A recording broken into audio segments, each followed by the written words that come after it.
ఆచార్య మైనంపాటి ప్రసాద్ గారి క్లుప్త పరిచయం చెప్పాలంటే ఆధునిక షిరిడి సాయి తత్వ ప్రచార సేవా ప్రపంచంలో ఈ పేరు తెలియని వాళ్ళంటూ ఉండరు.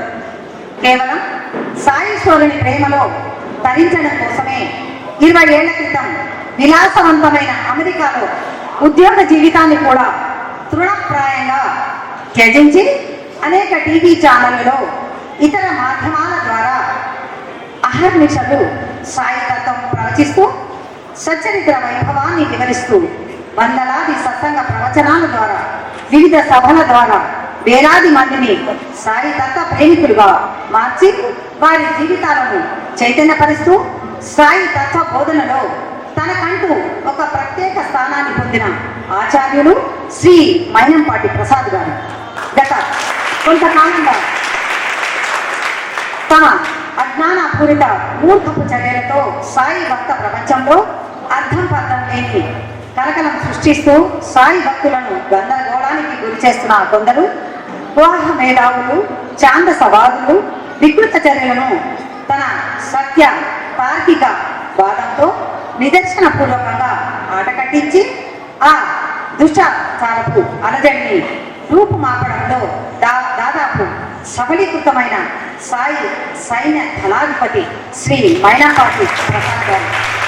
అదేవిధంగా ఆచార్య మైనంపాటి ప్రసాద్ గారు 4 సార్లు హైదరాబాద్ నుండి షిరిడి క్షేత్రానికి తమ భక్త బృందంతో కాలినడకన పాదయాత్ర చేయడమే కాక సత్యాన్వేషణలో సాయి భక్తి తత్వ విశ్లేషణలో ఒక ప్రత్యేక వైవిధ్యతతో సాయి సచ్చరిత్ర వైభవ దార్శనికతను సత్సంగాల ద్వారా ఆవిష్కరిస్తూ వేలాది మందిని సాయి తత్వ పదగాములుగా పరివర్తన చేస్తూ నిరంతర ప్రయాణాన్ని సాగిస్తూ ఎందరికో ఆదర్శంగా నిలిచిన ఒక సాయి తత్వ సాధనా తాపసి అలు పెరగని మహర్షి ఆచార్య మైనంపాటి ప్రసాద్ గారు ఈనాడు మనందరినీ సాయి సాధనలో జాగృతం చేయడం కోసం ఈ ప్రాంగణానికి ఇచ్చేయడం మనందరి పుణ్యఫలం మరియు అదృష్టాలు. సాయి బంధువులారా, వారికి ఒకసారి మనందరం కూడా కరతాళ ధ్వనులతో స్వాగతం పలుకుతూ వేదికపైకి సాధారణంగా ఆహ్వానిస్తున్నాముగా మా షిరిడి సాయి భక్తవదన ముఖం నుంచి సాధారణంగా ఆహ్వానిస్తున్నాము. అదేవిధంగా ఎక్కువగా డాక్టర్ ప్రసాద్ గారు ఎటువంటి ఆశించకుండా కూడా మన కోసం ప్రేమతో నిజామాబాద్ ప్రేమతో స్వామి ఇంత దూరం వచ్చారు కాబట్టి ప్రవచనాలు వినేంత వరకు కూడా శబ్దాలు చేయడం ఎవరు కూడా శ్రద్ధగా వినండి. ఓం సాయిరాం.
అధ్యక్షులు వెంకటరెడ్డి గారు నిజామాబాద్ వేదికపైకి సాధారణంగా ఆహ్వానిస్తున్నాం సార్.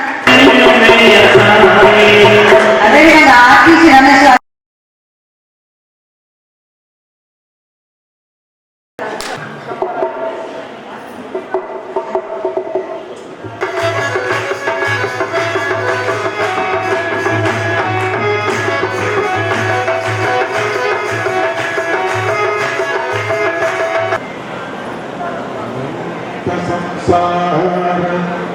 समोप्रतारा भोगायताभ्यां गुरुभक्तिनाभ्यां వైరాగ్య సామ్రాజ్య భోజనాభ్య నమో నమ శ్రీ గురుపాదుకాభ్య నమో నమ శ్రీ సాయిపాదుకాభ్య. సాయినాథం యొక్క ఒక నిర్గేతమైనటువంటి కృపా విశేషం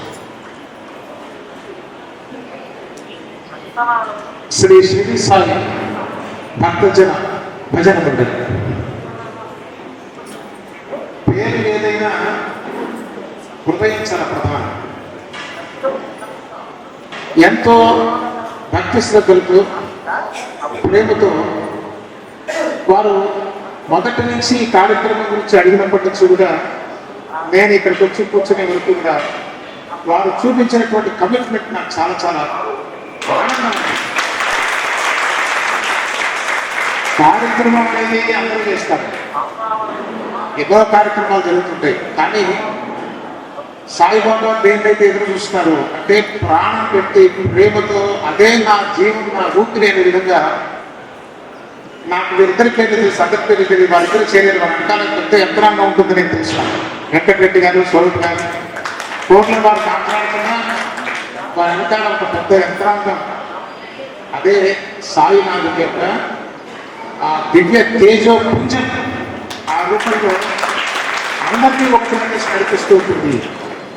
అది నా కళ్ళారా నేను చూడటం జరిగింది, రావడం చాలా చాలా సంతోషంగా.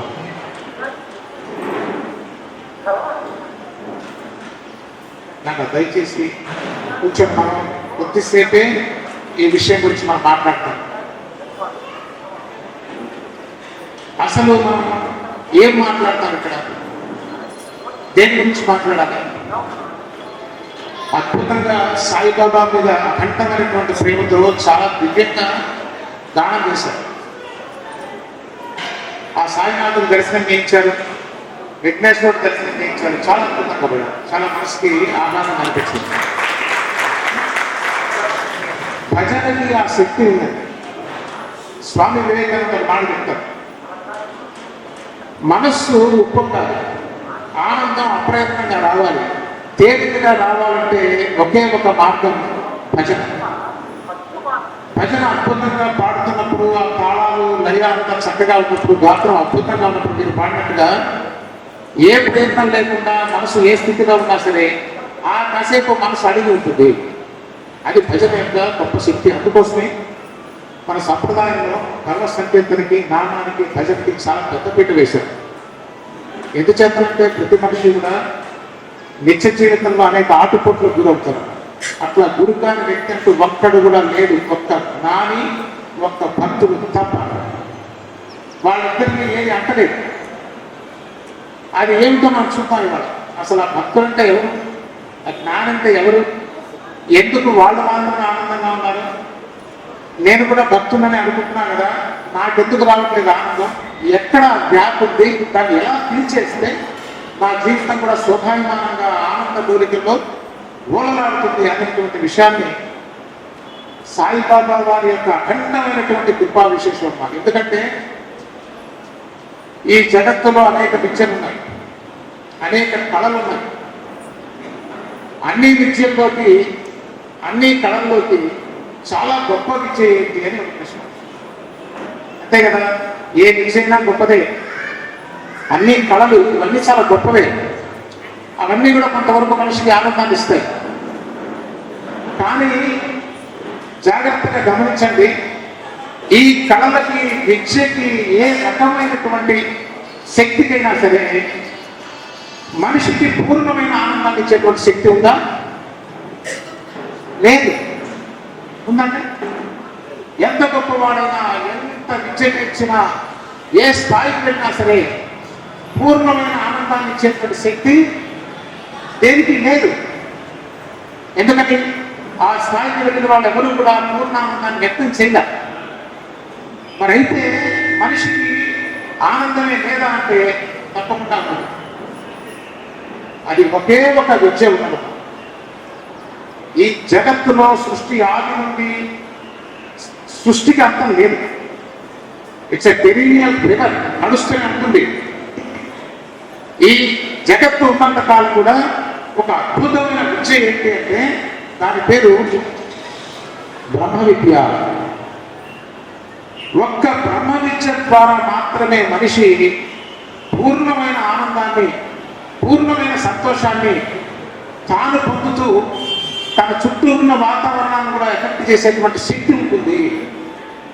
అటువంటి మహత్తరమైనటువంటి శక్తిని తానే ఆ రూపంగా మారినటువంటి మహనీయులు షిరిడి సాయిబాబా వారు కానివ్వండి, రామకృష్ణ పరమహంస గారు కానివ్వండి, ఎందరో మహాత్ములు, రమణ మహర్షి గారు, వీళ్ళందరూ కూడా వాళ్ళ సన్నిధానానికి వెళితే చాలు, వారి పేరు చెప్పవలసిన రీతిలో చెప్తే చాలు, వారిని చూడవలసిన రీతిగా దర్శనం చేస్తే చాలు, దివ్యమైనటువంటి ఆనందంలో ఓలలాడిపోతాం అని మనకు చెప్తాం కదా. కానీ ఇక్కడ మనం చేస్తున్నది ఇప్పుడు ఏంటంటేనండి, ఒక చిన్న ఇంట్రడక్షన్ ఇస్తాం. మనం ఏం చేస్తున్నాం ఇక్కడ, ఏదో 4 మాటలు చెప్పుకోవడానికి రాలేదు, సత్యాన్ని సత్యంగా దర్శించడానికి వచ్చాం. కాబట్టి దీన్ని ఏమంటామంటే మనం చాలా రకాలు ఉంటాయండి. ప్రతి వినే ఉంటారు, ప్రవచనాలు అంటారు, సత్సంగం అంటారు కదా. దీనికి పేరు సత్సంగము. సత్సంగానికి ప్రవచనానికి మిగతా వాటికి ఏమిటి తేడా అని ఆలోచన వస్తుంది. భగవంతుని గురించి మాట్లాడేవన్నీ కూడా సత్సంగాలు కాదు. సత్సంగం అంటే చేసే వ్యక్తికి, ఆ సత్సంగం నుంచి చెప్పే వ్యక్తి ఒక రకమైన అర్హత ఉండాలి, వినే వ్యక్తికి ఒక రకమైన అర్హత ఉండాలి. కాలక్షేపం కోసం చేసేటువంటి వ్యవహారం కాదు ఇది. ఆదివారం కొంత సమయం జరిగింది కదా, ఏదో అక్కడ ఏదో బాగా చెప్తారు అది కూర్చునే వ్యవహారం కాదు ఇది. మరి ఏమిటిది అంటే, మనం ఎంతసేపు అయితే సాయిబాబా అనుగ్రహంతో ఇక్కడ మనం ఉంటామో, వింటామో, మన సర్వశక్తులు వంటి వింటామో, జీవితం ట్రాన్స్ఫార్మ్ అవుతుంది. ఇప్పుడు వచ్చిన వ్యక్తి మళ్ళీ తిరిగి వెళ్ళకూడదు. నూతన వ్యక్తి దివ్యమైనటువంటి ఆనందంతో బయటికి వెళ్ళినప్పుడు మాత్రమే సత్సంగం అవుతుంది. అర్థమవుతుంది? సత్సంగం అంటే ఏదో 4 విషయాల సమాహారం కాదు. ఆ జీవన విధానంలో ఒక మార్పును తీసుకురాగలిగినటువంటి ఒక అద్భుతమైనటువంటి శక్తిని ట్రాన్స్ఫార్మ్ చేసేటువంటిదే సత్సంగం. కాబట్టి ఇక్కడ ఆశ్చర్యమైనటువంటి సాయి భక్తులందరికీ వేదిక మీద, వేదిక కింద అందరూ ఒక చోట పట్టరు కాబట్టి కొంచెం పైన కింద తప్ప, కింద వచ్చినటువంటి మహానుభావులు ఎంతోమంది ఉంటుంటారు, ఎన్నో దివ్య దర్శనాలైన వాళ్ళు ఉంటుంటారు. ఇక్కడికి నన్ను ఆశీర్వదించడానికి వచ్చినటువంటి ఎందరో మహనీయులు కానీ, మహనీయురాలు కానీ ఎంతమంది తల్లి ఉంటుంటారు ఖచ్చితంగా. ఎవరి యుద్ధత్వం, ఎవరి శక్తి, ఎవరికి ఎరుక ఆ సాయినాథునికి ఎరుక. అయితే ఆ తండ్రి యొక్క కృపా విశేషం చేత ఈ వ్యక్తిని కూడా సాయిబాబా ఎలా అనుగ్రహిస్తున్నారు అనే దానికి ఒక చిన్న ఉదాహరణ పొందిగలుగుతాం. హేమాడ్ పంత్ గారు అతి సామాన్యమైన జీవితం అయింది, పెద్ద గొప్ప వ్యక్తి కాదు.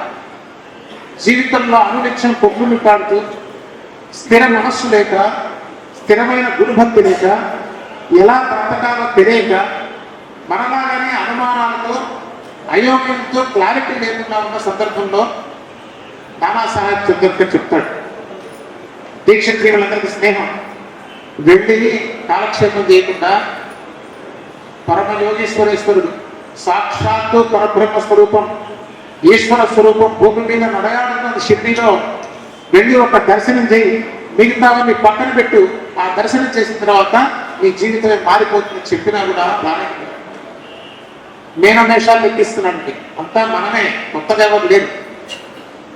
అతని భాగ్యం ఏంటంటే నానాసాహెబ్ చంద్రకర్ ఎందుకు తాత్సారం చేస్తున్నావు, ఎందుకు వెళ్ళట్లేదు అంటే మీ అందరికీ తెలిసినటువంటి విషయమే. తన మిత్రుని యొక్క కుమారుడు చనిపోతాడు, గురువుని పక్కన పెట్టినాడు. మరి ఏ సహాయం చేయలేనటువంటి గురువు దర్శనం చేసి ఏంటి ప్రయోజనం అంటాడు. సమంజసమైన ప్రశ్నే, కానీ ఒకే మాట చెప్తాడు నానాసాహెబ్ చంద్రకర్, నీ తెలివితేటలు, నీ ఆలోచనలు, నీ అనాలిసిస్ తీసి పక్కన పెట్టు, అది ఎందుకు పనికిరాదు, ఆ శక్తి నీకు లేదు. నేను చెప్తున్నా, నీవు వెళ్ళి సాయిబాబా పాదాల మీద పడు, అప్పుడే నీకు అర్థమవుతుందని చెప్తాడు.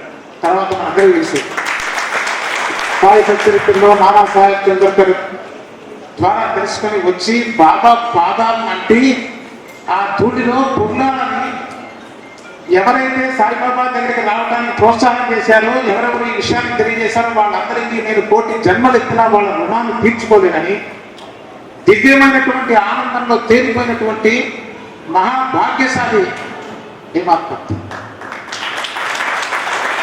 ఆ ఆనందాన్ని ఏ భాషలో చెప్పాలి? చెప్పగలరా ఎవరైనా?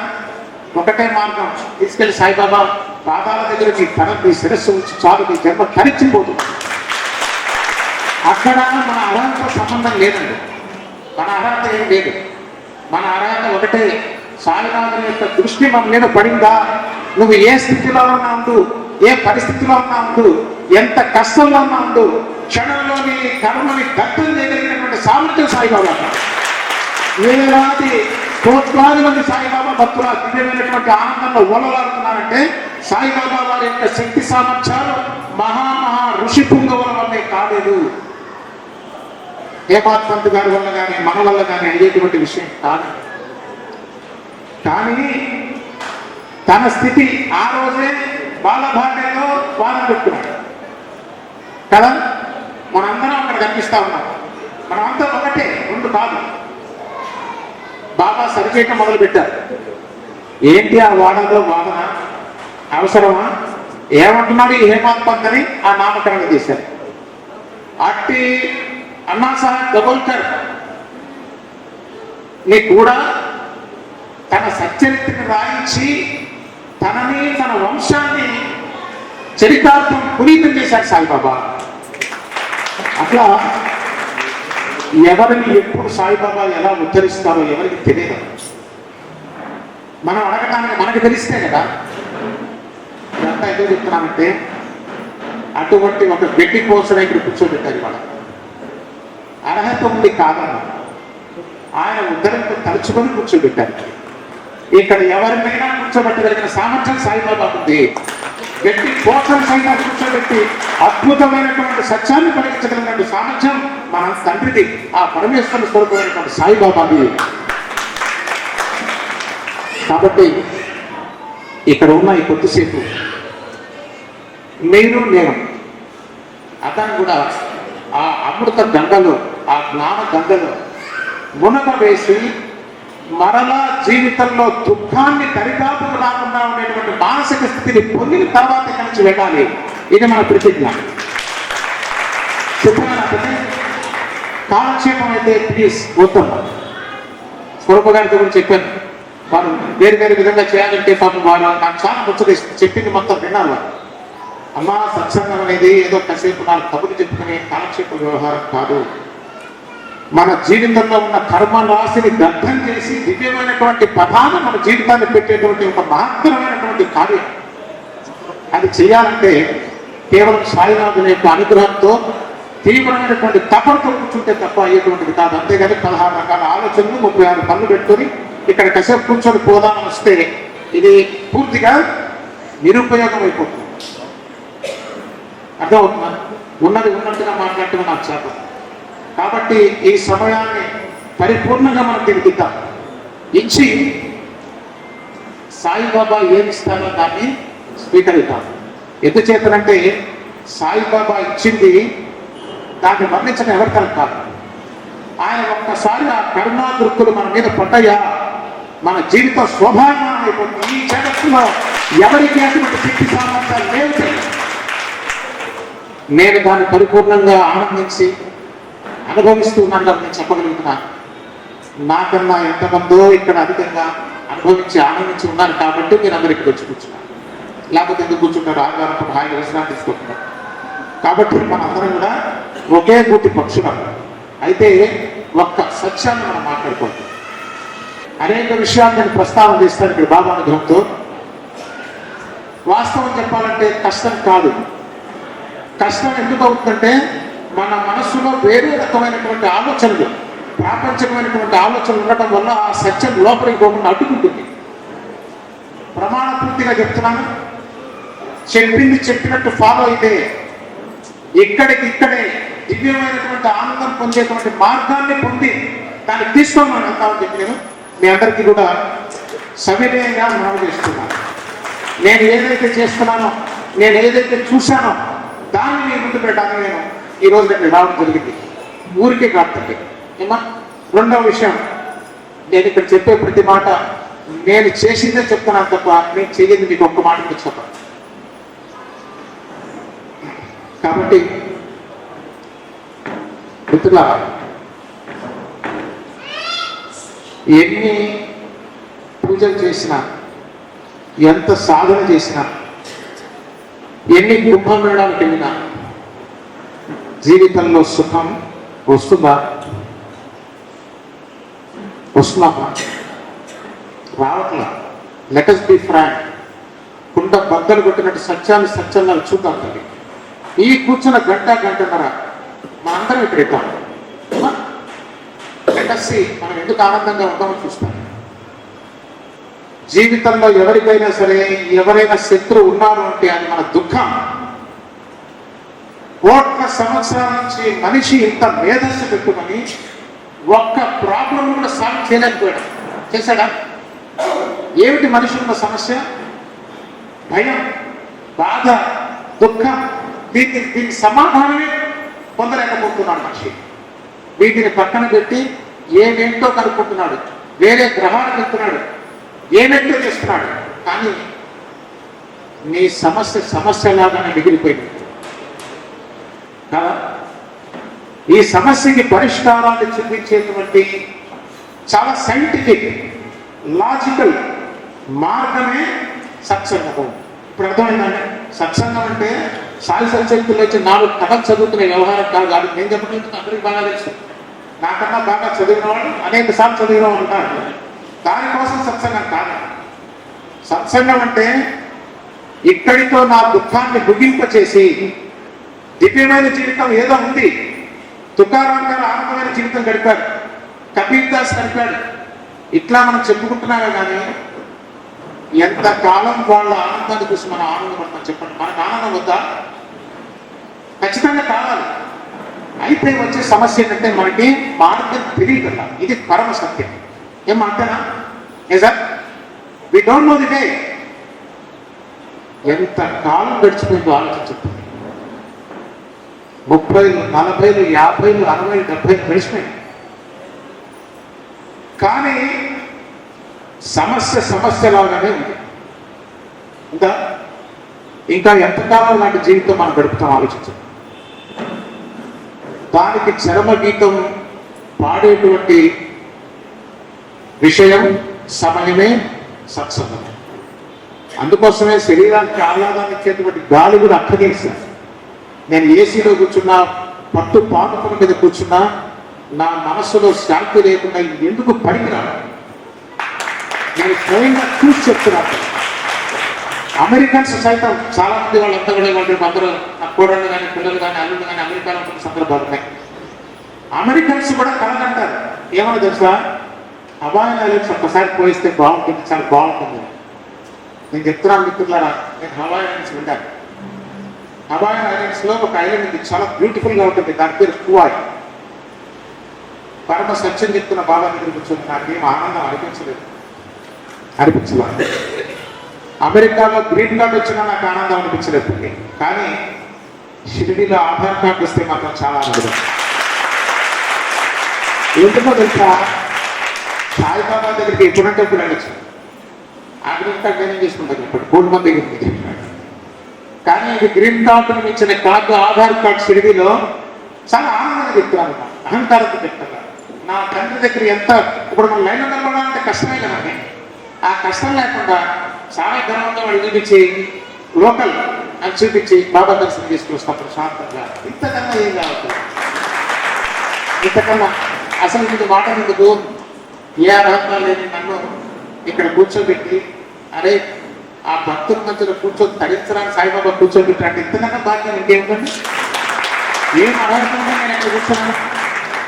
మీరందరూ నేను ఏదో చెప్తాను చూస్తున్నారు కదా, ఆ చెప్పేది సాయిబాబా నాకేం తెలిసి నేను చెప్తాను. వాస్తవం చెప్తాను, ఉన్న నగ్న సత్యాలు చెప్తాను.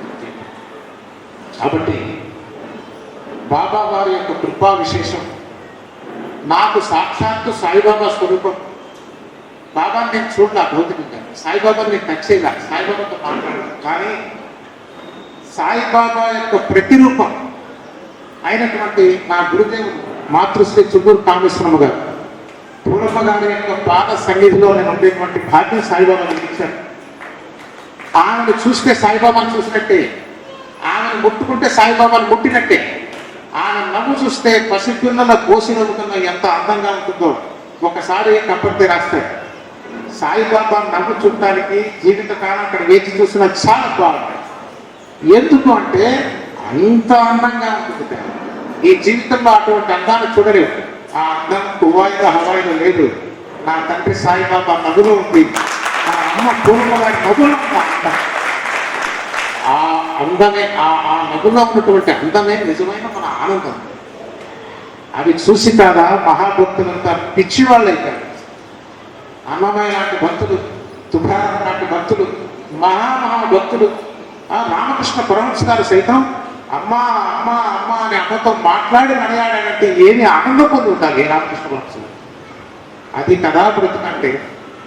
అదా బ్రతుకు నిత్యం సమస్యలతో రేపేమవుతుందో తెలియక, లేనిది రాదేమోనని, ఉన్నది పోతుందేమోనని నిరంతరం భయపడుతూ పిలవని వాడు చాలా మంది వస్తారు 50 దాటిన తర్వాత.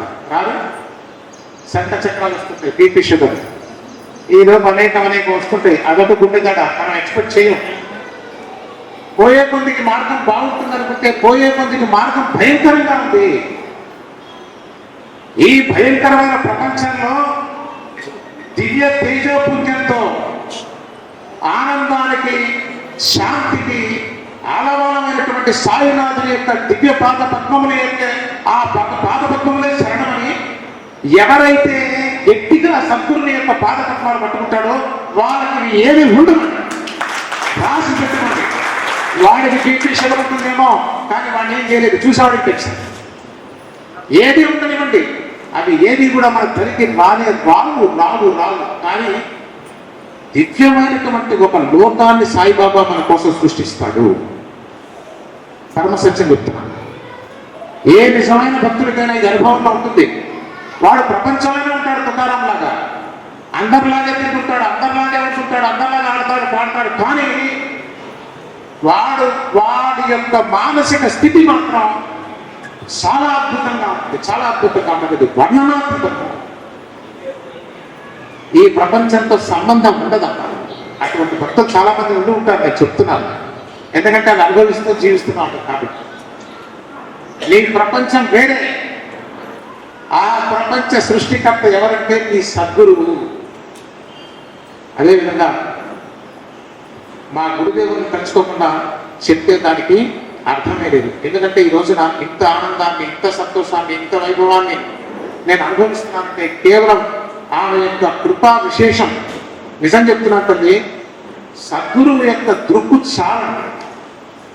అది వేదాంతాలను మీకు దర్శింపజేస్తుంది, ఉపనిషత్తులంతా మీకు దర్శింపజేస్తుంది.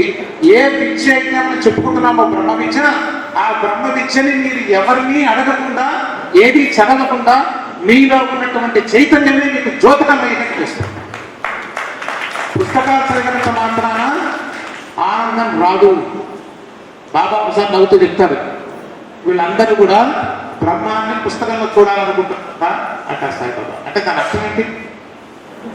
అదే సాయిబాబా మరి సచరిత్రలో వాటిని పారాయణ చేయించేవారు. అదే సాయిబాబా సందర్భంలో ఏమన్నారంటే వీళ్ళందరూ కూడా బ్రహ్మాన్ని ఈ పుస్తకంలో చూడాలనుకుంటున్నారు. ఏమిటంటే దాని అర్థం చదవమనే వద్దనే. ఓ పక్కేమో పారాయణ ఏమన్నారు, ఓ పక్కేమో వచ్చే భక్తులంతా వెళ్ళి అక్కడ చదువుని వినరా అన్నారు.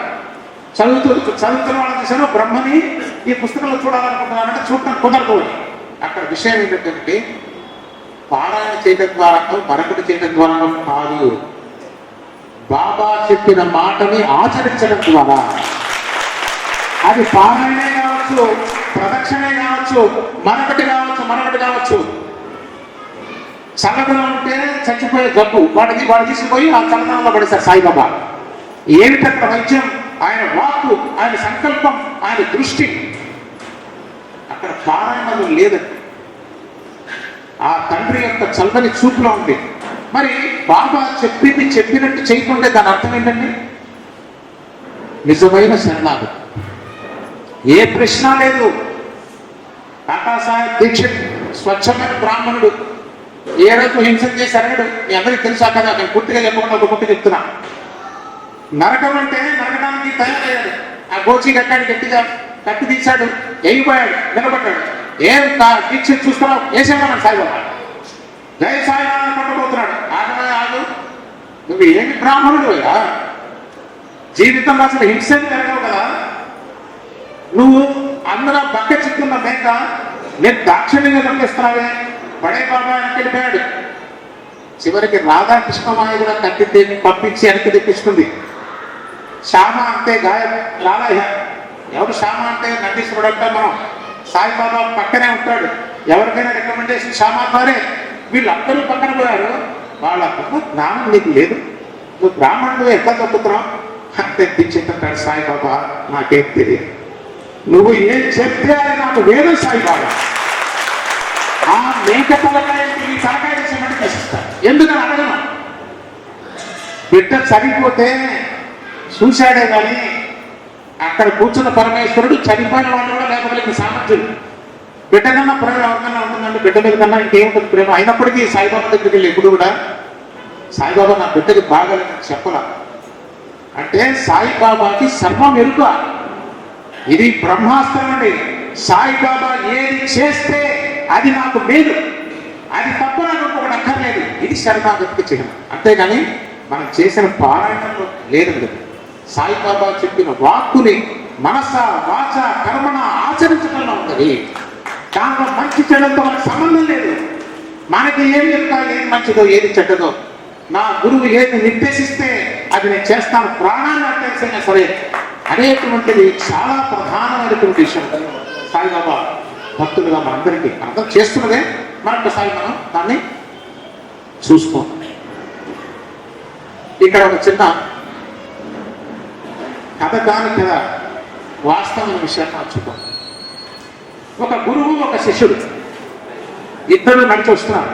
అడవిలో నడుస్తున్నారు. గురువు గారు నడిచి వెళ్తున్నారు. ఆ గురువు గారు అనుసరించి శిష్యుడు వెళ్తున్నాడు. చూశాడు చుట్టుపక్కల చక్కగా పచ్చగా ఉంది. పక్షులన్నీ కూడా పిలకల రావాలు చేస్తున్నాయి. చాలా ప్రశాంతంగా ఉంది. ఒక్క నిమిషం ఆగాడు శిష్యుడు. గురువు శిష్యుడు చూసి, ఏం నాయన ఇక్కడ ఆగావు? గురువు గారు, చాలా ఆనందంగా ఉంది ఇక్కడ, చాలా ప్రశాంతంగా ఉంది. ఇక్కడ ఈ సభా మండపంలో ఎంత ప్రశాంతంగా ఆనందంగా ఉందో అంత ఆనందంగా ఉంది ఇక్కడ. నా మనసు చాలా పరవశిస్తున్నది. గురువు గారు మీరు ఆజ్ఞ ఇచ్చినట్లయితే నేను ఇక్కడ కూర్చొని తపస్సు చేస్తున్నాను. గురువు చాలా సంతోషిస్తాడు. సంతోషించిన ఆయన, ఎంత మంచి ఆలోచన వచ్చింది, చక్కగా సాధన చేసుకుంటాను, ఆశీర్వదిస్తున్నాను, చక్కగా సాధన చేసుకో, వృద్ధులకి రా, దివ్యమైన ఆనంద పదాన్ని అధిరోహించు, నేను మరలా వస్తాను, వచ్చే వరకు ఇక్కడే ఉంది అని గురువు ఆశీస్సులందించి, గురువు అంటే ఎంత ప్రేమ గురువుని అడగలాగా వదిలేసి వెళ్ళా. నాన్న సాయిబాబా ప్రేమ దీనికి కోటి రెట్లు ఉంటుంది. ఆయన ప్రేమ మనం వర్ణించే తరమా. నాన్న ఇక్కడ ఒక్కడిగా ఉంటాయేమో, ఈ చెట్టు కింద నీళ్లు పడతాయి, వర్షం వస్తాయి, పాములు వస్తాయి అని చెప్పి ఆ గురువు గారు సహాయం చేసి ఆ దూలాలో తీసుకొచ్చి పైన ఉన్నటువంటి అదంతా కప్పేసి ఇక్కడ కూర్చొని నువ్వు చేసుకో, నా ఆశీస్సులు మీకు పరిపూర్ణంగా ఉంటాయి అని ఆశీర్వదించి ఆయన మార్గాన్ని ఆయన విద్యాడు. ఇక్కడ రెండు కనిపిస్తాయి. ఒకటి, గురువుకి శిష్యుడి యందు ఉండేటువంటి ప్రేమే నిజమైన ప్రేమ. ఆ ప్రేమకి అవధి లేదు. ఆ ప్రేమ ఏ స్థాయిలో ఉంటుందంటే శిష్యుడు తనని, తన శరీరాన్ని, ప్రపంచాన్ని మర్చిపోతాడు. నేను సొంతంగా చెప్పట్లా, సాయి సచరిత్రలో కూడా బాగా చెప్తాను. నా గురువుని చూస్తే నేను ప్రపంచాన్ని మర్చిపోయాను. ప్రపంచాన్ని మర్చిపోవడం అంటే దీన్ని మర్చిపోవడం కాదండి, మనకు కనిపించేది. మనకు కనిపించేదంతా కూడా అమ్మవారి స్వరూపం, దాన్ని మర్చిపోవడం కాదు. ఇక్కడ ప్రపంచము అంటే మహాత్ములు వాడినప్పుడు దుఃఖము, దుఃఖ స్పర్శ ఉండదు. ఎందుకని ఆనందం హృదయంలోంచి తంతు ఉంటుంది. అంత దివ్యమైనటువంటి ఆనందంలో ఉన్నాను. అంత ఆనందానికి కారణమైనటువంటి నా తండ్రిని మొహం చూడకుండా నేను ప్రపంచంలో నాకేం కనిపించేది కాదు అని చెప్తారు సాయిబాబా. అటువంటి ప్రేమ ఉంటుంది గురు శిష్యుల మధ్యలో. అంత ప్రేమగా అక్కడ కూర్చోబెట్టాడు. వెళ్ళాడు. వెళ్ళిన తర్వాత ఏ శిష్యుడు సాధన చేయడం మొదలుపెట్టాడు. సాధన చేస్తూ ఉన్నాడు. ఎంత సాధన చేసినా కూడా ఆకలి చేస్తుంది కదా. సాయంత్రానికి ఇప్పుడు ఆకలి వేసింది, ఏం చేయాలి? ఇది అడవి, కొంచెం దూరం పోతే ఊరు వస్తుంది. సరే ఆ ఊరిలో వెళ్ళాడు. వెళ్ళి, అమ్మ ఆకలి స్నానం పెట్టండి అమ్మా అంటే సరే పాపం ఎవరు సాధువు పిల్లవాడు ఆకలితో ఉన్నాడు చెప్పి అంత పెట్టి పంపించాడు. సరే తిన్నాడు, వచ్చాడు. వాళ్ళు సాధకులు కదండి, మనలాగా ఈ దుస్తులంతా ఏముండవు. ఏదో కౌకని పెట్టుకున్నాడు, అడవిలో సాధన చేసుకుంటూ ఉన్నాడు. సరే ఇక్కడ సాధన చేసి రెండో చూస్తే ఆయన కౌపీనం ఏ వెనక ఎత్తుకుపోయింది. అదే ఒకటే కౌపీనం ఉంది, వేసుకోవాలని రెండో కౌపీనం లేదు. ఏం చేయాలి? ఆయన ఏం చేస్తాడు? ఆయన తినే ఆహారం ఒకటి అడుగుతున్నాడు. సరే వెళ్ళాడు. అమ్మ ఆకలిస్తుందమ్మా అంటే మాదాటవలం అంటే పెట్టారు. అమ్మ అంత మాదాటవలం అంత అన్నం పెట్టండి అమ్మా, దాంతోపాటు గోచిగుడ్డ పెట్టు మాట. అదే అంటే ఎవరికి ఎత్తుకుపోయిందంటే లేదు వాళ్ళు. సరే పాపం ఏం చేసిందంటే అంత అన్నం పెట్టేసి ఒక గోచిగుడ్డ కూడా ఇచ్చింది. సరే మనసు నాడు ఇదే వ్యవహారం, ఈయన కట్టుకునే తప్ప మిగతాని ఎవరికి ఎత్తుకుపోతావు. ప్రతిరోజు పోవడం, అమ్మ మాదం కావడం, ఒక గోచిగుడ్డ. ఇక్కడ ఆశ్చర్యం చేసింది, ఏమైనా రోజంతా ఇస్తున్నా రోజు కూడా అన్నం పెడతానని ఈ గోచిగుడ్డ పోవడానికి మాకు అని చెప్పి ఏమిటి ప్రాబ్లం, ఎలుకెత్తుకుపోతున్నాను కదా. అయ్యో ఎలుకెత్తుకుపోతున్నా. సరే మా అంటే మరి పిల్లలు పిల్లి పట్టుకో, దాని సంగతి చూసుకుంటుంది. సరే ఆ పిల్లి తీసుకొని వచ్చాడు. ఆ పిల్లి ఊరికే ఉంటుందా, దానికి ఆకలి వేసుకుంటుంది. ఏం తాగాలి? పాలు తాగాలి. సరే వెళ్ళాడు. అమ్మ అంత అన్నం పెట్టండి, కాసేపు పాలు ఉంటాయి. అదే అన్నం పెట్టి పాలు ఉంటే మా పాలు పిల్లికి పోయాలి. ఈ పాలు రోజు ఎక్కడ ఇస్తారు మీకు? సరే అంటే లాస్ట్ గురించి చిన్నగా చెప్తాను. ఈ రోజు పాలు ఎక్కడికి వస్తాను? సరే నాయన నువ్వు ఏదో సాధకులాగా ఉన్నా, నేను ఇబ్బంది పెడుతున్నాయి కానీ అక్కడ ఆవుకు పట్టుకుపో, దాని పాలు పెట్టు, ఆవు కాసిన తాగి ఇంటికి కాసిన కూడా. ఈ ఆవు ఊరికే ఉంటుందా, దానికి ఆకలిస్తుంది కదా. సరే గడ్డి కావాలి.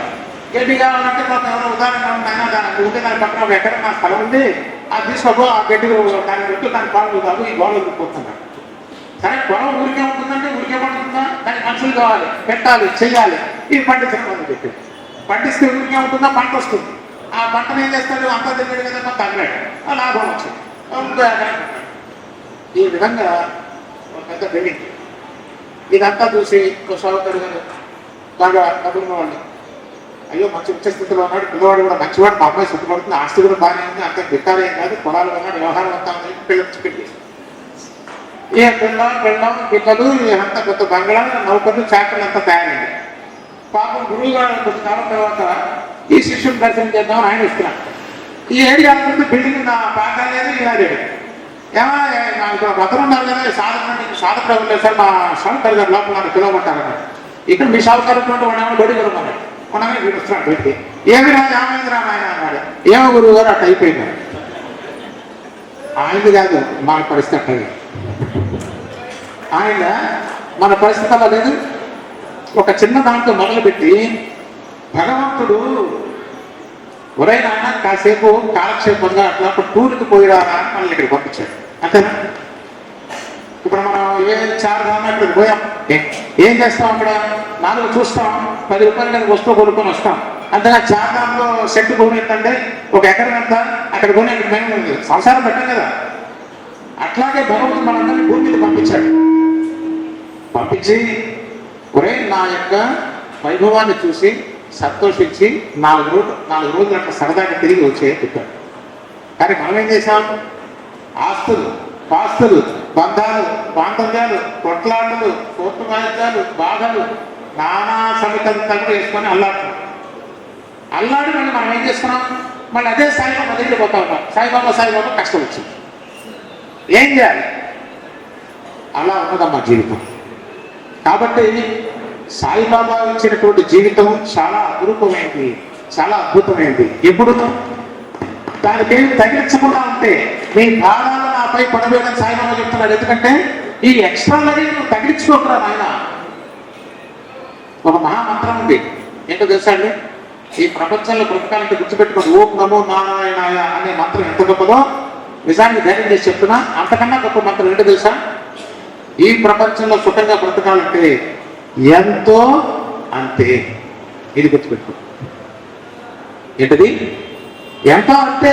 ఎంతవరకు? అంతవరకే. అక్కడ నాకు ఎంతవరకు అవసరమో అంతవరకే.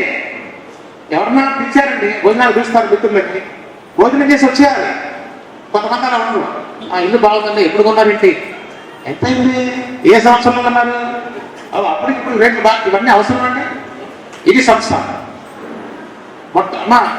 మనం జీవితంలో మార్పు తెస్తేనే మారుతుంది తప్ప ఊరికే జీవితం మారదు. ఇప్పుడు ఆ హార్మోనియం ఉందండి, హార్మోనియం అందరూ వాయించగలరా? ఏ దాని వాటర్ రావాలి కదా. ఇప్పుడు కారు ఉంది, కారు అందరూ నడపగలరా? ఆ ఇగ్నిషన్ ఎక్కడ ఉందో, బ్రేక్ పెడల్ ఎక్కడ ఉందో, గ్యాస్ పెడల్ ఎక్కడ ఉంది వాళ్ళకి తెలియాలి. తర్వాత మన మిత్రులు మీదకి వస్తుంటారు, ఎదుర్కొన్న వాళ్ళ తప్పించుకోవాలి. ఇవాళ రోజు నడపడం లేదు, ఒక నుంచి ఒకటి తప్పించుకొని పోతుంటాడు. ఇవన్నీ తెలియాలి కదా. ఒక కారు నడపడానికి నాకు విద్య కావాలి, వంట వండటానికి విద్య కావాలి. ఉప్పు వేయాలి, కారం వేయాలి, ప్రమాణమైన కూరలో కొంచెం ఉప్పేస్తే అయిపోయింది. మన కళ్ళులందరూ తెలుసు బాగా. ఎంత జాగ్రత్తగా ఉండాలంటే నిజంగా చక్కగా వంట చేయాలంటే యజ్ఞం చేయడం కన్నా కష్టం. యజ్ఞంలో కొంచెం ఎక్కువ తక్కువ పడినా ఎవరో మాట్లాడరు, ఎవరో అడగరు. కానీ ఫుడ్లో కొంచెం ఉప్పు కానీ కారం కానీ తేడా పడిందని మొత్తం గొల్లుమంటారు.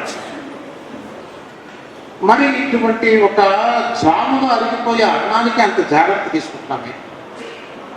మరి ఈ మిషన్ వాడటం ఎంతమంది తెలుసా? దీని మాన్యువల్ ఎక్కడుంది? ఉందా అసలు మాన్యువల్? ఇప్పుడు అర్థమవుతుందంటే మన సమస్యలకు కారణం అంటే మన జీవితం చాలా యాక్సిడెంట్గా బతుకుతున్నాం. ఈ డోంట్ నో. కారులో కూర్చొని అన్ని తొక్కుతున్నాం కనకనకనకన యాక్సిడెంట్ అన్ని తొక్కుతున్నాం. అందుకు ఇంత కదలబడదు. దీన్ని ఎలా ట్రైన్ చేయాలి, దీన్ని ఎలా తీసుకెళ్ళాలి, దీన్ని ఎలా ఆర్గనైజ్ చేయాలి? మంచి డ్రైవర్ ఎక్సలెంట్గా నడుపుతాడు. మనందరికీ ఉన్న ఒకే ఒక సమస్య తల్లి, దీన్ని మాన్యువల్ అవుతుందని మనకు తెలియదు. దీన్ని ఎలా ఆపరేట్ చేయాలో తెలియదు. దీంట్లో ఇంపార్టెంట్ పార్ట్స్ ఏమున్నాయో మనకు తెలియదు. ఇవేం తెలియకుండా ఒక పారాయణతో అయిపోతుందా? చెప్పండి అమ్మా.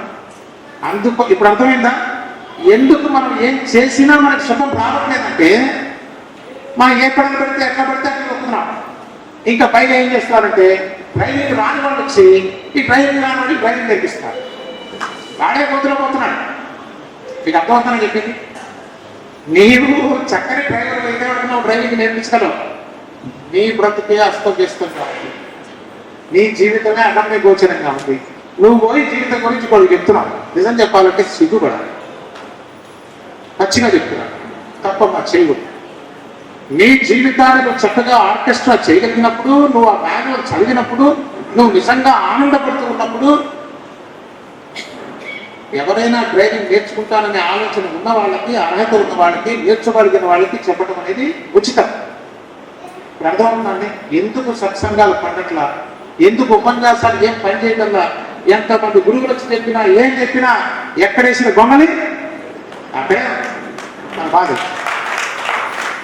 కాబట్టి మనం ఎక్కడేసిన గొంగలు అక్కడ ఉంచడానికి రా, గొంగల్ని పగలబెట్టడానికి వచ్చింది.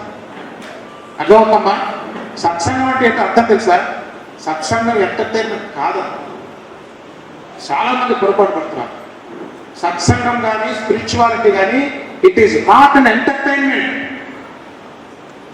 నేను వాస్తవం చూపిస్తాను.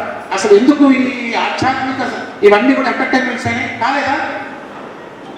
అన్ని ఎంటర్టైన్మెంట్ చేసి కూర్చున్నాం. ఎందుకో తెలుసా?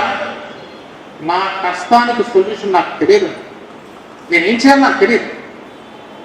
ఈ కష్టం నుంచి నేను ఎలా తప్పించుకోవాలి, దానికి నేను ఒక ఎంటర్టైన్మెంట్ క్రియేట్ చేసుకుంటాను. ఇది పచ్చి నిజం అమ్మా, కాదని చెప్పుకుంటాను. ఎందుకంటే నేను అక్కడి నుంచి వచ్చిన వాడిని, కొత్త వాడిని కాదు.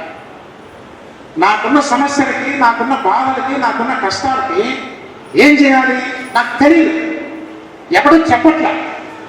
బాగా ఉన్నానన్న ఒక భావంతో బ్రతుకుతున్నాను నేను. అందుకే నేను మాట్లాడితే షిరిడి వెళ్తాను.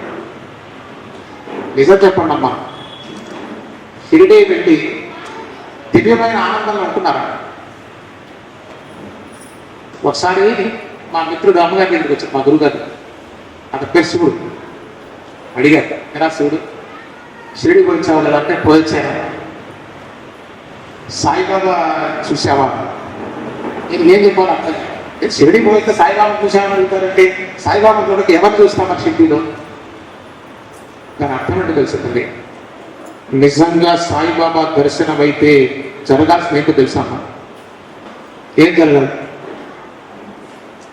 నిజంగా సాయిబాబా దర్శనం జరిగితే, నిజంగా సాయిబాబా చెప్పినటువంటి ద్వారకామాయ ప్రదేశం జరిగితే నేను చేశానా లేదా అని ఎట్లా తెలుస్తుంది? పంతులు గారు కొబ్బరికాయ ఉండడంతోనో, అక్కడ స్వీట్ బాక్స్ ఉండడంతోనో మనం మురిసిపోతాం, బాబా చెట్టుగా సంతోషపడతాం. ఎందుకు తెలుసా అండి? We don't know the answer for our problem. నా సమస్యకి సమాధానం నాకు తెలియదు. అక్కడ ఏ ముసలివాడి చిరుపాడినా సాయిబాబా వచ్చాడు అనుకుంటారు. ఏ గొప్ప వచ్చి నా ముందు పడుతున్నా సాయిబాబా వచ్చాడు. ఎత్తుకులాడుతున్నాం మనకి తెలియదు మాట. ఎందుకంటే అసలు దీని మాన్యువల్ నాకు తెలియదు, దీన్ని ఎలా ఆపరేట్ చేయాలో తెలియదు. సాయిబాబా లాంటి మహాత్ములు దాన్ని ఒక క్యాప్సూల్లో పెట్టి మనకు ఇచ్చారు. ఎందుకంటే క్యాప్సూల్ పెట్టి ఇవ్వటం మామూలుగా చెప్పొచ్చు కదా. నువ్వు క్యాప్సూల్ ఓపెన్ చేయలే సామర్థ్యం నీ దగ్గర లేకపోతే సాయిబాబా సుస్పష్టంగా నీకు తెలిసి చెప్పినా కూడా నువ్వు కనుక్కోలేదు. ఇది వాస్తవం. నిజంగా ఒక ప్రశ్న ఇస్తానండి, షిరిడీలోనే నిజంగా అంత దివ్యమైనటువంటి ఆనందం ఓలరాడుతూ ఉంటే నువ్వు హైదరాబాద్లో నిజామాబాద్లో ఏం చేస్తున్నావు చెప్పు మిత్రమా. నిజంగా నాకు షిరిడీలో దివ్యమైనటువంటి ఆనందంలో ఓలరాడుతున్నాను అనుకోండి, నేను ఎందుకు వచ్చాను ఇక్కడికి? మీకు ఒక్క విషయం చెప్తాను. భగవాన్ రమణ మహర్షి గారి దగ్గర భక్తుడు ఉన్నాడు. ఆయన పేరు బాపాజీ. అది చాలా లాంగ్ స్టోరీ. ఆయన ఏం చేస్తారంటే రమణ మహర్షి గారి ఇంటికి వస్తాడు. వచ్చి ఆయన దర్శనం చేసుకున్న తర్వాత ఈయన అడుగుతాడు, భగవంతుడిని దర్శనం చేయాలి అట్లా ఇట్లా అని అడిగిన తర్వాత ఆయన మాట్లాడతాడు. ఈయన 2 రోజులు కనిపించాడు. రమణ మహర్షి గారు ఏడితనం ఏదో అడిగాడు కదా, ఎక్కడికి పోయాడు అడుగుతాడు. అతను అంటాడు 3 రోజుల తర్వాత 4 రోజుల తర్వాత వస్తాడు.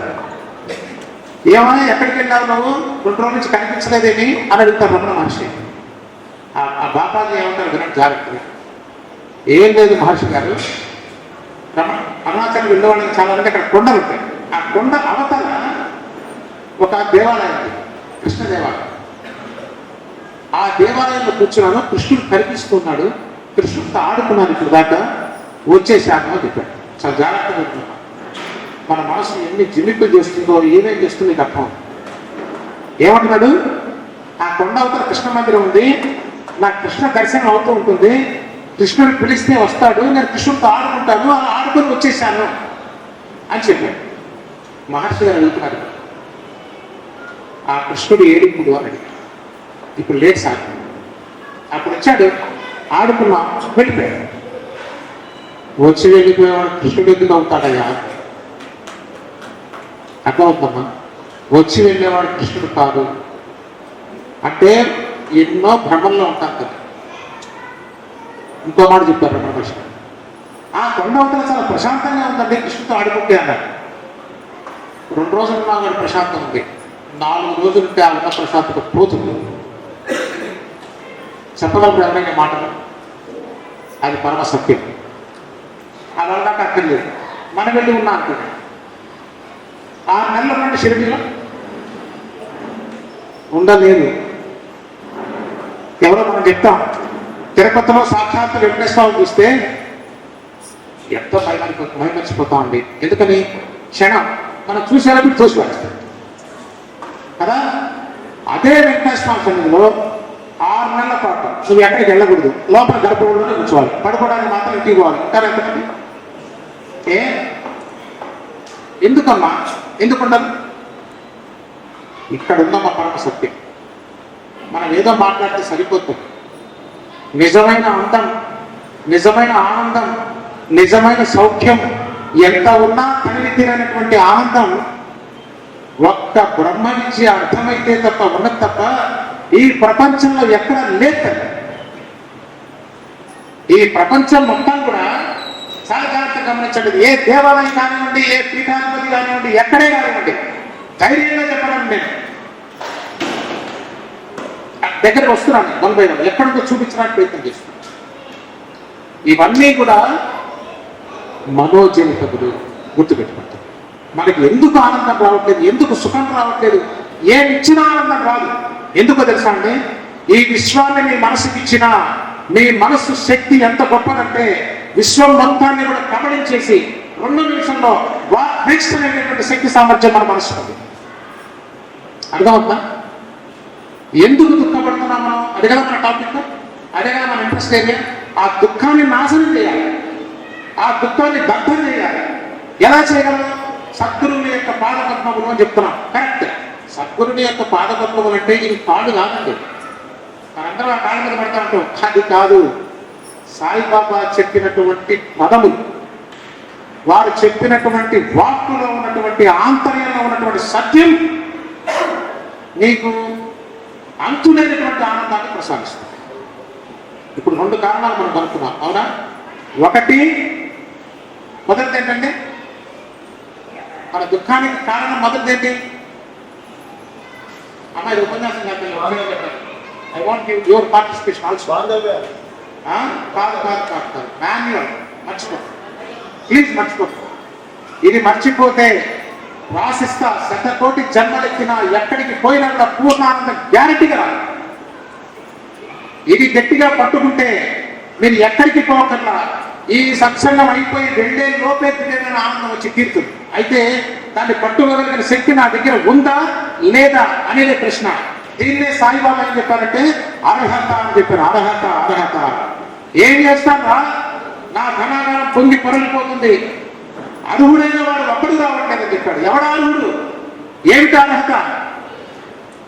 ఆ పట్టగలిగిన శక్తి ఉన్నవాడు అర్హుడు. అర్థమవుతుందంటే సాధకులంతా కూడా ప్రాణాన్ని తృణప్రాయంగా అవతల పారేయగలిగిన వాడు దేనికోసం? మానవ జాతికి ఉన్న దుఃఖాన్ని సర్వనాశనం చేయాలన్నమాట. అది ఆ పక్కన పడేసే విద్య పేరే బ్రహ్మ విద్య.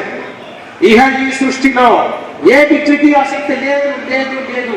మీరు ఏం చేసినా రాదు. మీకు ఎవరైనా ఇది చేస్తే వస్తుందని చెప్తే అది పచ్చి అబద్ధం. నేను చెప్తున్నాను. దానికి నేను ఆజన్మాంతం నేను నిలబడుంటా. దాని మార్గం కూడా చూపించలేదు. ఏమా అర్థమవుతుందా? మొట్టమొదటి దీని మాన్యువల్ మనకి తెలియదు. ఇది తెలుసుకోవాల్సిన అవసరం ఎంతైనా ఉంది. ఇది తెలియకుండా నువ్వు ఎలా ఆపరేట్ చేస్తావు? రెండవది మర్చిపోకూడదు జీవితంలో. మన దుఃఖానికి కారణం ఎవరంటే మాన్యువల్ చదవలేదని అర్థమైంది. ఎక్కడ మార్పు వస్తే నా జీవితం దివ్యంగా ఉంటుంది? మన వాళ్ళు చెప్తారు, గుర్తుపెట్టు. మన ఏవ మనుష్యానాం కారణం బంధ మోక్షయోగం. ఏమిట? మనస్సే మన జీవితానికి దుఃఖానికి కానీ దివ్యమైన ఆనందానికి కానీ కారణమే ఉన్నది తప్ప మరి ఒకటి ఏమీ లేదు. ఉంటే చెప్పండి. దగ్గరకు వస్తున్నాం, ఆ ఏదైతే మూలం ఉందో ఆ మూలాన్ని కొడుతున్నాం, ఆ మూలాన్ని దగ్ధం చేస్తున్నాం. చాలా మంది అంటారు ఇది చాలా కష్టమైన సబ్జెక్ట్ అండి. నేనంట ఎంత అమాయకంగా మాట్లాడుతున్నాను మిత్రమా. నా జీవితం మొత్తం బుద్ధిపాలు చేసి నా జీవితం మొత్తం అడుక్కునేవాడిగా ప్రపంచంలో పరిగెత్తుంది. ఏం అడుక్కుంటా తెలుసా? నేను నా గౌరవాన్ని అడుక్కుంటున్నాను, నా పేరుని అడుక్కుంటున్నా, నా డబ్బును అడుక్కుంటున్నా. ఎదుటివాడు మెప్పు లేకపోతే ఆ రోజు నేను చచ్చిపోతున్నా. ఒక ముష్టి బతుకైపోయింది మనిషికి కాదా? ఇదా నా బ్రతుకు? చెప్తేనేమో సాక్షాత్తు పరమాత్మ స్వరూపం దాని నుంచే నువ్వు వచ్చామని చెప్తున్నారు. ఆ చెప్పిన దానికి నా జీవితానికి అసలు పొందనే లేదు. పొద్దున్న వేస్తే దేవుడితనమే, పొద్దున్న వేస్తే ఎవరో ఒకటి పొగడాలి, ఎవరో ఒకటి మెచ్చుకోవాలి. మన జీవితాలు ఎలా అయిపోయినాయి చూడండి. ప్రత్యేకించి ఇప్పుడు యూట్యూబ్ రావడంతో ఏ స్థాయికి దిగజారిపోయినాయి చూడండి. ఒకటి మెప్పు కోసం, ఒకటి మెచ్చుకోవడం కోసం మన జీవితాన్ని మనం ప్రాణంగా పెట్టుకోవాలి. ఎంత ఏహ్యమైన బ్రతుకు మనిషి బ్రతుకుతున్నాడంటే సరిగా చూస్తే మనకి దుఃఖం వస్తుంది.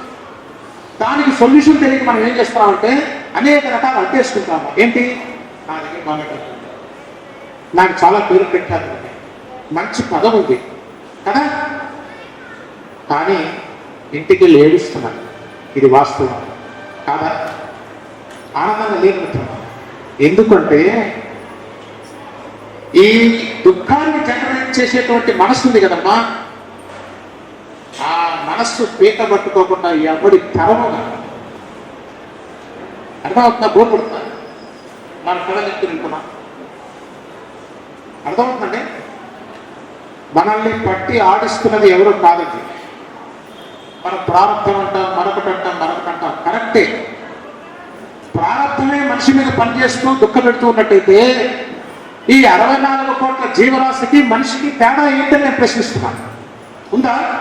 అవి అనుభవిస్తున్నాయి, నువ్వు అనుభవిస్తున్నావు. ఏమిటి తేడా? అదే యోగ వాసిష్టం. యోగ వాసిష్టంలో రామచంద్రమూర్తి మనలాగానే ఒకనొక రోజున దుఃఖభూషితుడై ఉన్నాడు. మనసు చాలా కష్టపడుతుంది, కారణం తెలియట్లా, బాధగా ఉంది. దానికి సమాధానం ఎవరు చెప్పట్లా. వశిష్ఠుల వారు గురువు గారు వచ్చి ఏడి రామచంద్రుడు అంటే ఏమనండి కొద్ది కాలం నుంచి ఆ తీర్థయాత్రకి వెళ్ళొచ్చాడు, ఏమైందో తెలియదు, బాధపడుతున్నాడు, ఎవరిని చూడబెట్టినాడు, ఎవరితో మాట్లాడుకుంటున్నాడు. ఆయన అందుకే వచ్చింది యాక్చువల్గా. అవునా, నేను రమ్మంటున్నానని చెప్పి రామచంద్రమూర్తిని పిలిపిస్తాడు. ఏమి రామచంద్ర, ఎందుకు అట్లా అధోముఖంగా ఉన్నావు?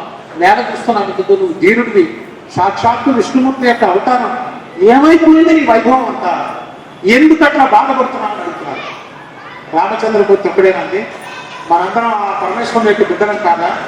మన మొహాలు కూడా ఎందుకు అధోగతిలో ఉన్నాయి? దివ్యమైన ఆనందంలో ఎందుకు లేవు? కాబట్టే మనం యోగ వాసిష్టం లాంటి యొక్క విషయాన్ని తెలుసుకోవాలి. మనం అది తెలుసుకోవడం ద్వారానే ఈ పరిగెత్తే మనస్సు మన అదుపులో ఉంటుంది. ఒక్క విషయం చెప్తున్నట్టు, ఈ మనస్సు ఎంత వేగంగా పరిగెడుతుంది అని ఒక ప్రశ్న. అదేగా సమస్య అంతా, అదే బ్రహ్మ విద్యంతా మనసును బట్టే ఉంటుంది. భూమి 52 మిలియన్స్ ఆఫ్ మైల్స్ స్పీడ్ ప్రకారం తిరుగుతుంది, అంటే అనంతమైన వేగంతో భూమి తిరుగుతా ఉంది. ఈ విశ్వంలో ప్రతి గోళం కూడా విపరీతమైన వేగంతో తిరుగుతున్నాయి. వాటన్నింటినీ మించినటువంటి వేగంతో మన మనసు పెరుగుతుంది. అంటే దాని వేగం మనం కొలవనే వస్తాం. ఎవరిదో కాదండి, మీ మనస్సు, నా మనస్సు, అందరి మనస్సు. ఇంత వేగంగా పరిగెత్తే మనస్సు పెట్టుకొని మనం సుఖపడడం సాధ్యమా? ఇంపాసిబుల్. ఎక్కడే కూర్చోండి, మీరు ఏమే చేయండి, రాదు రాదు రాదు. సాధ్యం ఎలాగో తెలుసా? మన బ్రహ్మ విద్యలో, బ్రహ్మ విద్య మళ్ళీ మీరు ఏదో అనుకోవాలండి, తెలుసుకోవాలన్నది చాలా సింపుల్. మనస్సు యొక్క విధి విధానం ఎవరైతే పట్టుకుంటారో వాడికి దివ్యానంద ద్వీప్ కాదు ఈ క్షణం నుంచి. అర్థమవుతుందా? అది పట్టుకోలేనటువంటి మనిషికి సాధన అని చెప్పారు. ఇప్పుడు సాధన దగ్గరికి వస్తుంది. మనం కూర్చుని అందుకోసమే కదా. మనల్ని దుఃఖపెట్టి ఉన్నది మనస్సు, ఆ మనస్సులో నేను అనే భావన మనల్ని కూడా బాధ పెట్టుకుంటుంది. అది కాదంటే అదేంటి, ఇక్కడ ఎవరు ఎక్సెప్షన్ లేదు. మరి ఎలా దీన్ని మనం ప్రశాంతత చేయాలి, ఎలా దీన్ని అణచాలి?